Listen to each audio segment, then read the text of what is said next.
Radicalism and racism in a post-World War II world. The end of World War II and the victory of the Allies brought questions about the role and responsibility of German culture, and specifically the music, in the post-war period. Silence was a strong choice for many, but other means were also explored. The world was changed, and interpretations of historical responsibility were contested. Performers and composers associated with the Nazi Party were discredited, and even certain repertoire was avoided. Resistance to the Nazi Party was felt before the war, during the fight, but strengthened greatly after the fall of Axis power. Using first-hand accounts, articles, and musical examples, this paper will argue that the intended exclusion of Nazi-associated works influenced most of the musical world. Before the war, the Nazi Party influenced the German Culture League and performances to further their agenda. Hirsch writes that the Nazi Party began to use their language and culture to separate the two races. Hirsch describes one situation saying, for example, on April 13, 1933, Nazi students posted and otherwise made public on university buildings and billboards throughout Germany a list of 12 crimes allegedly committed by Jews, suggesting the tension existed prior to the war. Debates surfaced of what was Jewish music and the allowances on specific composers. Mendelssohn and Schubert furthered the debate on what was Jewish music. Lieder was debated heavily due to its German origin. Composers of Germanic and Jewish descent wrote in Lieder's structure and style. Hirsch explains, still the popularity of Lieder, Schubert's work in general, is not solely explained by connecting the League Germans' self-identification and the traditions with the Germanesque of their repertoire. With Lieder being associated with German tradition, the Jewish culture turned from that, searching for a fully Jewish form of composition or style. Hirsch goes on to describe a conference at which a conclusion was reached. Hirsch says, the composition of song was therefore specifically emphasized and promoted during the conference. In fact, to close the meeting, League organizers announced a composition competition to promote Jewish music in the following genres: an overture for orchestra, a choral work for four-voiced mixed choir with orchestra, a choral work for voice with piano, and a cycle of choral songs for small choir, a cappella, or with instruments, continuing to suggest that Jewish people found their musical standing in the vocal music originating from the tradition of the church.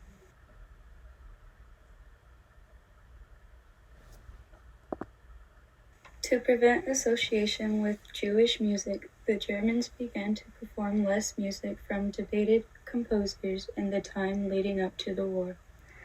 Hirsch illustrates that by 1940, the German Culture League did not perform Schubert and performed Mahler only 3 times. This shows that the debate of Jewish music affected the performances of the composers with Jewish roots or associations. Thurman describes Wagner's opinion of Mendelssohn's music by saying, in 1850, less than 3 years after composer Felix Mendelssohn died, Wagner published an article under the pseudonym K. Freigedank entitled Das Judentum in der Musik, declaring Mendelssohn's achievements to be insignificant and inferior since he was a Jew, suggesting that his opinion is based on racial bias instead of an objective synthesis. This opinion was shared and used throughout the war and after. Influence from Wagner and the Nazi Party made composers Mendelssohn, for example, almost obsolete to the listening public. This denial inspired Shostakovich to give the silenced a voice. Shostakovich created a relationship with Jacob Weinberg, a Russian-born Jewish composer, and his music inspired a number of Shostakovich's compositions. Miller says currently writing what promises to be the first monograph on Weinberg. Scons stressed that Shostakovich's Jewish works, including the 13th Symphony, Baba Yar, 1962, was directly influenced by Weinberg, suggesting that after the war, the anti-Semitic attitudes inspired other composers, including Shostakovich, to write Jewish-influenced music. Miller goes on to say, for instance, Shostakovich studied Weinberg's 2-volume set of Jewish songs from the early 1940s, the period when Weinberg first encountered Shostakovich. Officially titled Children's Songs, in details shortly before composing from Jewish folk poetry, 1948. To further describe the connection between selections of Shostakovich's music and the Jewish culture. After the German powers collapsed and the end of the war, both rebuilding and reform were priorities. These debates extended to educating the children in schools. Puaka describes about the aspect of people wanting to reform schools in Berlin. Puaka says that the schools were an important part of this project. Many observed argued that without substantial reform to the educational system, German nationalism, militarism, and xenophobia might once again lead to conflict.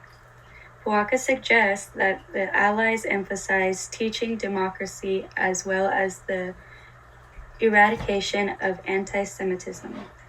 Puaka goes on to illustrate in post-war student government organizations, pupils acquired practical experience with the mechanisms and techniques of democracy, which included voting, passing bills, the rule of order, and majority and minority rights.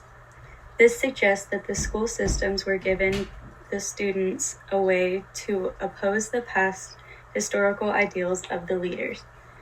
The student witnessed representation for all in the stead of aggressive persecution of races during the war. The hope was the students going forward would practice tolerance. In classes that involved politics, drastic changes occurred. Puaka says instead the guidelines stress the value of international cooperation and understanding. The United Nations, NATO, Red Cross, and European Economic Community all held a prominent place in the curriculum, to give an example of the school's choices to further cooperation. Other perspectives sought radical restructuring of the German culture. The refusal to even perform German music caused the English to perform a great deal of modern music. This was an attempt to promote an idea of new music to counteract the compromised history of German musicology. Thurman describes post-war debates by emphasizing that while many were based on racial identities, others focused more upon restructuring.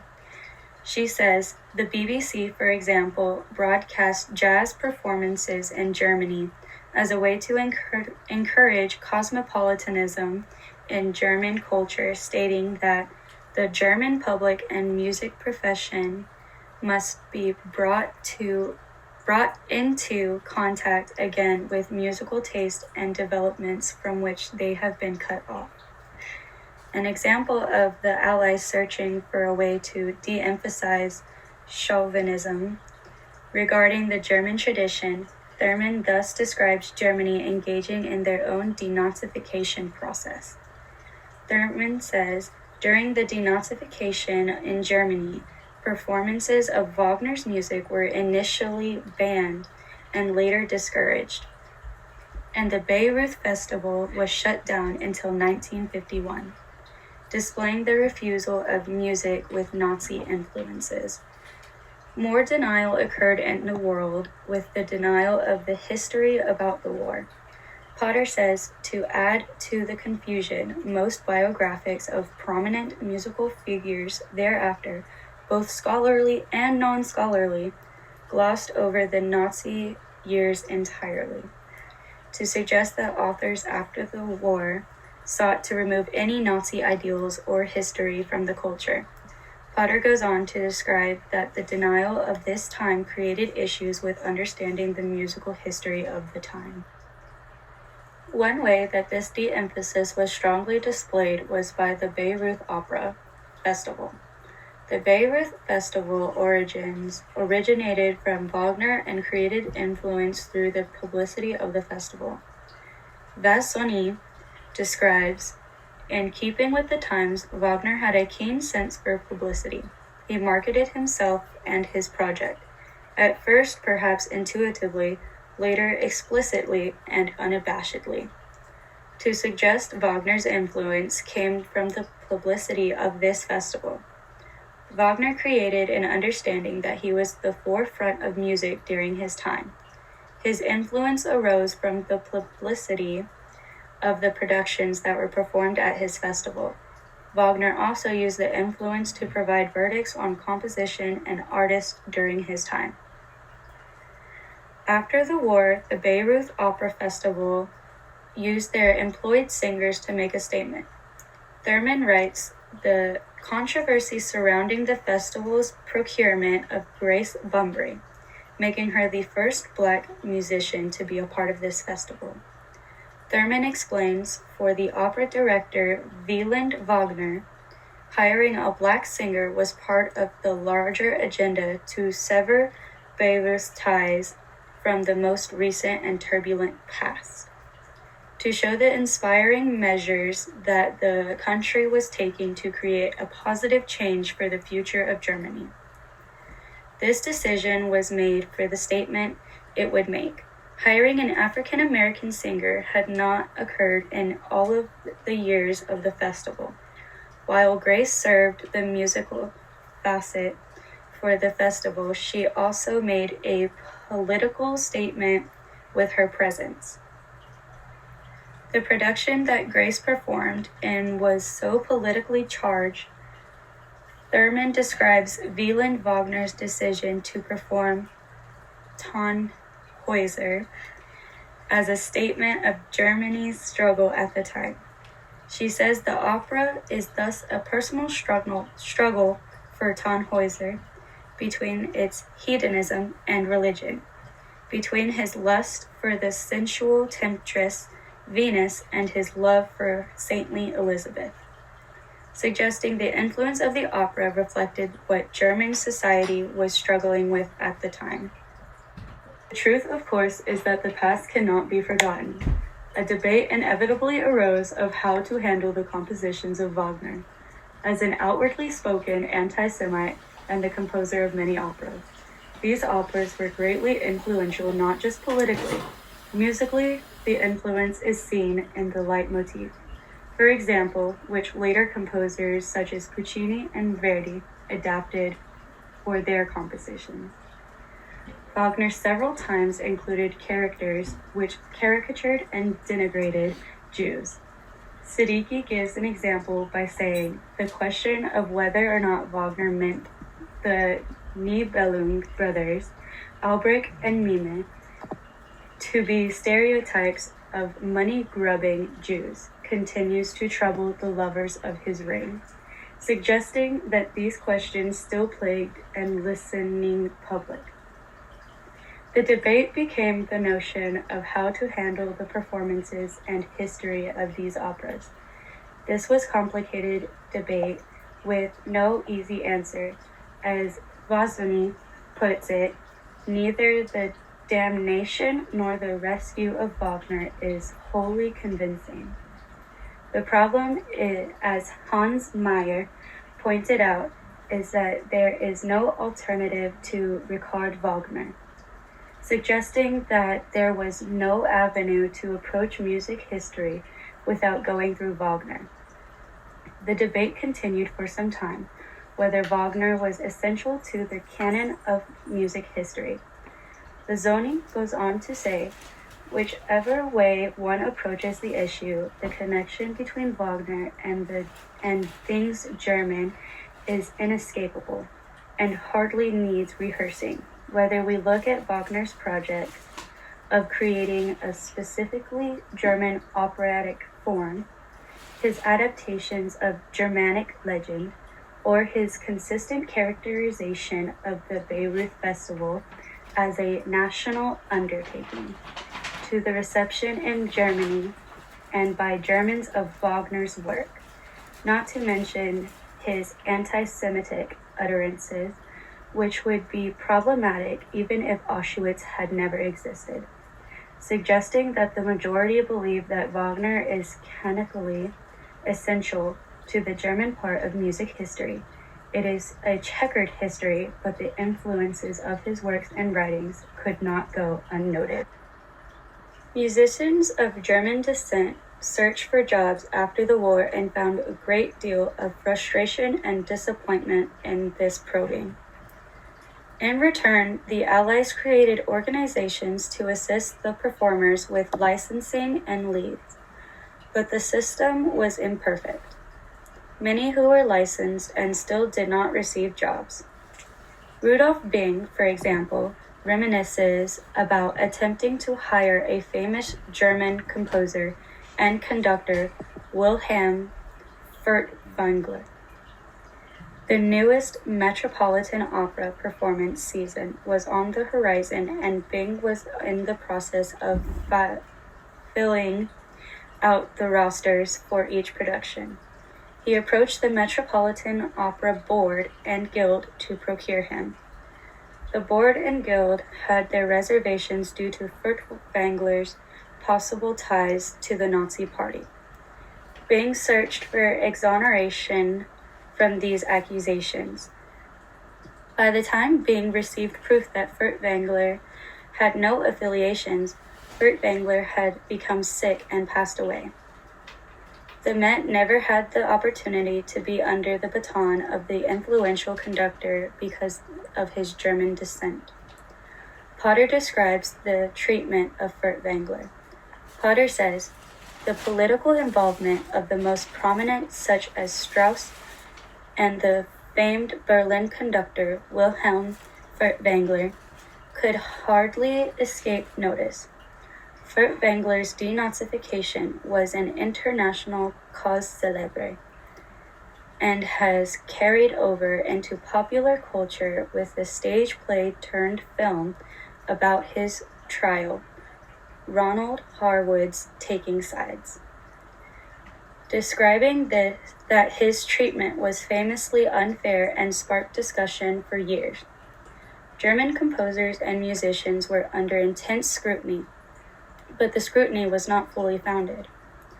Potter also says, under the American occupation, for example, German musicians and composers were not only investigated for membership in the National Socialist German Workers' Party, or for having allowed themselves to be a tool in the hands of the Nazis, but were also screened for nationalist leanings, authoritarian personality traits, particularly in the case of conductors, and thinking of German Kultur as the only superior product of human mentality, suggesting that this amounted to unfair treatment of the composers.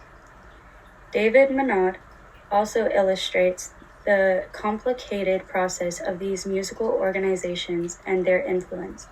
Manaud says, in the early months, for example, the music officers were preoccupied with the licensing of musicians, but here they concerned themselves only with influencing the overall decision-making process.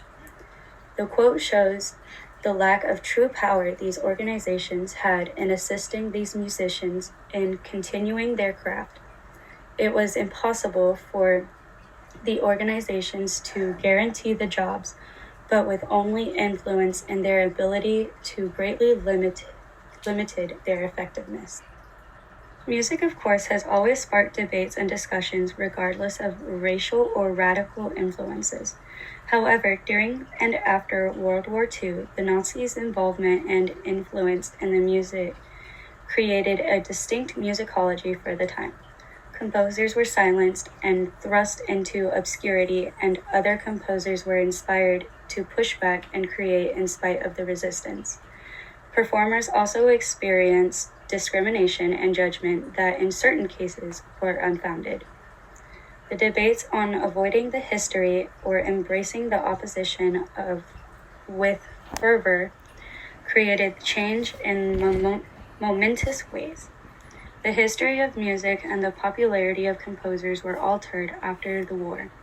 The attempt of the Allies to assist in the reconstruction of Germany created many new ideas in the culture of younger generations and propelled Germany in a different, more democratic direction. The world cannot undo the effects of the war, but the war forced questions that shaped the future for decades to follow. The questions of race and nationalism are still inspired by what occurred following World War II, and music was at the forefront of the change.